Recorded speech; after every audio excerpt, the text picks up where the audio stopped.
Salutations les amis, ici Nadurian et bienvenue pour cette nouvelle review comics sur une série qu'il me tardait de vous présenter effectivement. Il s'agit de Tortue Ninja, la série principale chez IDW aux États-Unis. Alors je vais vous dire plein de petites choses, la review ne sera pas très longue parce que j'ai vraiment pas envie de vous spoiler ce qui se passe dans cette première intégrale qui véritablement pose les bases d'un quelque chose de complètement grandiose. Mais ça, vous le constaterez par vous-même. Alors afin de rendre cette vidéo la plus exhaustive possible, eh bien, j'aimerais vous parler un petit peu du tome 0 des Tortues Ninja, voilà, qui est paru chez iComics il y a maintenant quelques années, et qui reprenait en fait les 4 premiers tomes, anciennement chez Soleil, je crois, parce que lorsque iComics a lancé les Tortues Ninja en France, ils ont lancé un tome 1, évidemment, ça paraît logique, sauf que ce tome 1 n'en était pas vraiment un, puisqu'il était en fait le 5e tome de cette fameuse série des Tortues Ninja. Alors, c'était un peu compliqué, et à l'époque, c'est ce qui a fait que le succès a été plutôt mitigé.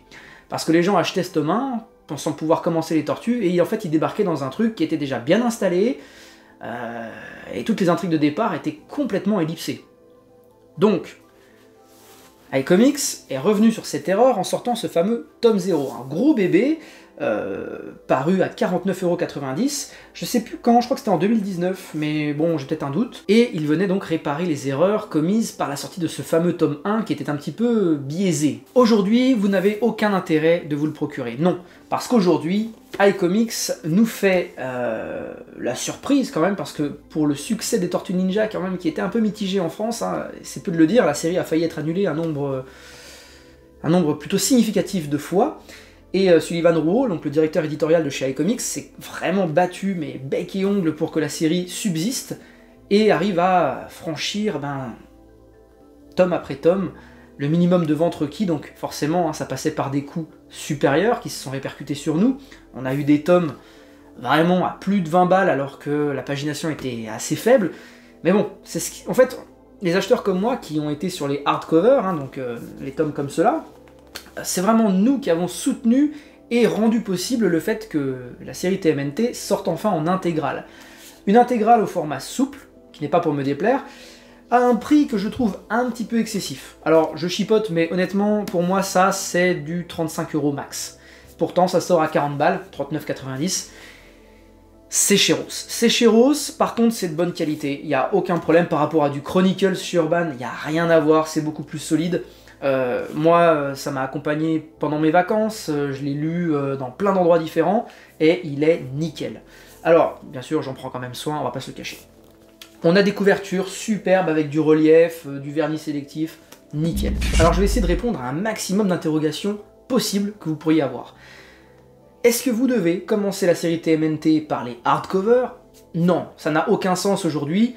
Commencez directement avec les intégrales si vous voulez vraiment débuter la série à ses origines.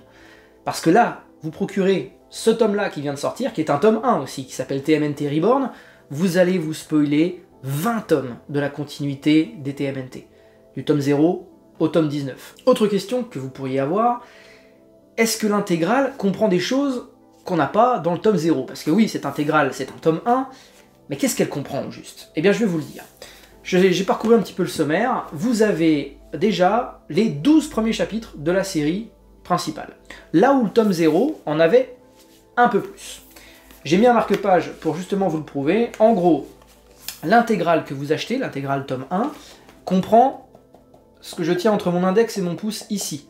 Là, à partir de mon marque-page, d'ailleurs, c'est mon fameux autographe de Ramvik, mon cher alchimiste, Alchimie des mots, que vous pouvez retrouver sur ses réseaux, qui communique beaucoup sur les comics, et pas que, eh bien, m'avait ramené de la Paris Fan Festival, et je l'en remercie encore, j'avais fait un post Twitter à ce sujet, voilà, ça me sert de petit marque-page, je suis très content. Donc oui, ce qui se trouve du côté du marque-page, ça par contre, on l'aura dans le tome 2 des intégrales TMNT.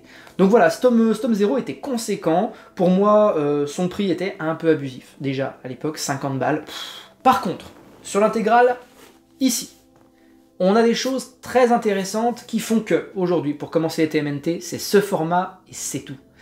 Oui, on a les 12 premiers chapitres du tome 0, ok, mais on a surtout les micro-séries Heroes. On en a 5.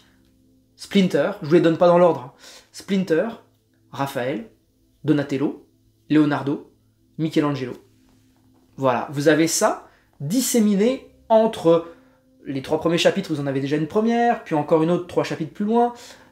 Elles sont super bien intégrées au fil de l'histoire et permettent de faire des petites pauses, mais sans briser la continuité. Et ça, c'est super malin. Tandis que quand on est sur les hardcovers, comme moi, bah vous lisez, admettons, le tome 0, et puis bah le tome des micro-séries, il est sorti là très très récemment, cet été je crois, au mois de juillet, et c'est là qu'on pouvait enfin découvrir les séries de chaque personnage, donc les séries Heroes. Alors oui, on avait normalement les micro-séries, donc au format unitaire, qui avaient été dispensées par certaines enseignes lorsque vous achetiez, je sais plus quel tome, des Tortues, je me rappelle plus des conditions. Moi je n'en ai jamais eu, hein, voilà, jamais. Donc je n'ai jamais pu découvrir ces micro-séries jusqu'à aujourd'hui grâce à cette intégrale. Vous avez les micro-séries, 5, vous avez les 12 chapitres, pas mal, et vous avez en prime, alors le nom exact je l'ai plus, mais c'est le 30e anniversaire des Tortues Ninja, c'est un tout petit épisode. Et il est juste après le chapitre 4, alors vous le verrez pas si je vous le montre là, mais juste après le chapitre 4, entre le 4 et le 5, vous avez cette petite histoire, hein, vraiment qui fait très très peu de pages. Le titre exact de cet épisode, c'est A Lot to Learn, beaucoup à apprendre pour la traduction. Voilà pour le contenu de cette belle intégrale. Moi je suis super content, je vais pas vous le cacher. À terme, je vais tout réunir en intégrale, et je pense que je revendrai pour pas grand chose ma collection en hardcover. Bon, en tout cas, iComics n'ont rien inventé avec cette intégrale puisque c'est simplement la copie quasi conforme. Je dis quasi parce que le dos est différent chez nous, il est un petit peu moins joli que la version IDW aux US. Ils ont un beau katana sur le dos, enfin voilà. Et voilà, c'est le contenu copie conforme, et franchement, bah, j'ai rien à dire. J'ai rien à dire, la traduction est la même que sur le tome 0, je sais pas s'il y a eu des révisions, je me rappelle pas à l'époque avoir vu des fautes particulières, sûrement qu'il y en a, mais elles sont tellement anecdotiques, je pense qu'on passe outre. Rentrons plus en profondeur maintenant sur le contenu vraiment de cette intégrale, en tout cas sur une question à laquelle il faut répondre. Pourquoi vous devez lire les Tortues Ninja aujourd'hui? Pourquoi est-ce que la série a gagné en popularité maintenant et mérite d'être lue? Si vous aimez les Tortues Ninja des années 90, les dessins animés, tout ce que vous voulez, mais aussi les films, hein, parce que même si c'est un peu nanardesque, franchement, ils sont top. Alors moi, je sais pas pourquoi, j'ai l'impression d'être le seul à surkiffer les films de Michael Bay. Voilà, celui qui a fait Transformers, il a fait les Tortues Ninja en 2 volets. J'ai trouvé ça génial, mais genre vraiment génial, budget de fou. Alors bien sûr qu'il y a des libertés qui sont prises, mais comme dans toutes les adaptations cinématographiques d'œuvres qui existent sur d'autres médias, c'est toujours comme ça, voilà, les jeux vidéo en tête de liste. Mais franchement, ça, c'est vraiment le cran supérieur. Moi, j'ai découvert avec cette série plein de choses sur l'histoire des tortues que je ne savais pas. Vous le saviez, vous, que à la base, elles n'étaient que 3? Et oui, le 4e frère, je vous dirai pas lequel parce que c'est résolu dans les premiers chapitres, mais l'une des tortues n'était pas avec ses 3 autres frères au départ. Splinter, lui, il s'occupait des 4 tortues. Et il y a tout un truc de réincarnation aussi que je vous laisserai découvrir qui est absolument génial et qui a des échos très significatifs dans le Japon féodal. Et alors ça, moi, ça me parle, mais direct. Effectivement, Splinter, c'est en fait la réincarnation d'un ancien samouraï.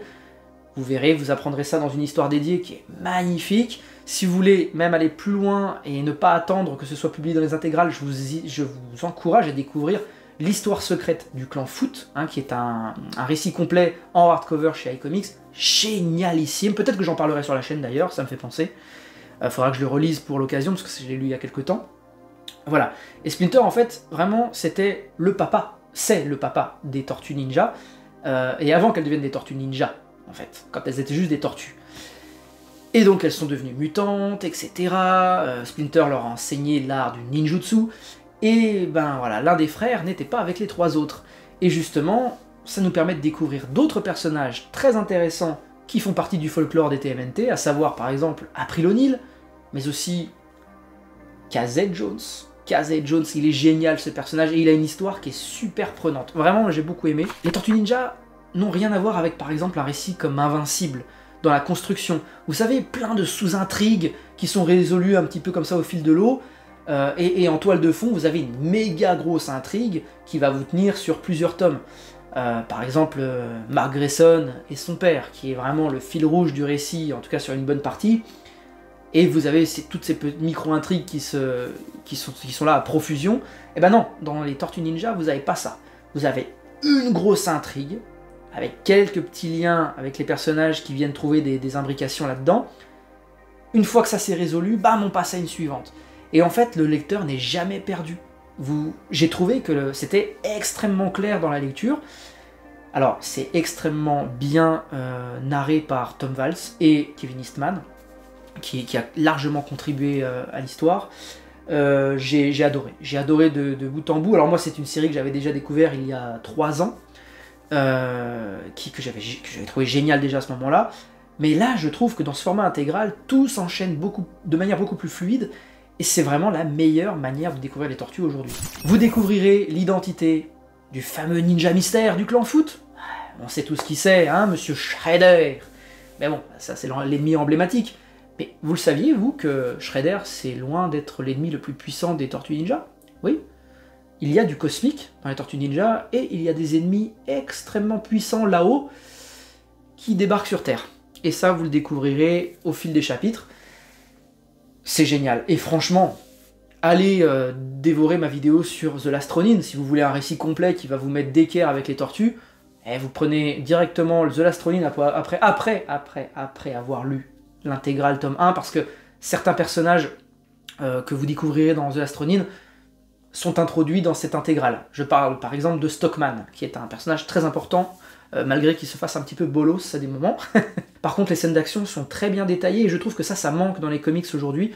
Là, vraiment, on a vraiment la sensation des coups qui sont portés. C'est étonnant hein, de dire ça comme ça, mais vraiment, quand vous... Il y a vraiment des mouvements logiques. Hein. Moi qui suis pratiquant d'arts martiaux depuis plus de 20 ans, il y a des coups, vraiment, dans le dessin, dans la logique musculaire, ça fonctionne complètement. Pareil, l'utilisation des armes, ça fonctionne aussi. Les nunchakus, c'est difficile à rendre en dessin. Et ben là, il réussit quand même. Bref, foncez découvrir les tortues. Cette première intégrale, c'est la meilleure porte d'entrée possible. À 39,90 €, ma foi, c'est la loi du marché aujourd'hui. Mais croyez-moi, vous en aurez pour votre argent. Alors, on se dit à très vite pour la prochaine review, qui d'ailleurs n'en sera pas une, puisque ce sera l'arrivée d'une nouvelle playlist sur la chaîne aux côtés d'Alien et Star Wars. C'est tout pour moi, foncez découvrir ça. Et puis, je vais disparaître comme une tortue ninja avec cette bombe fumigène.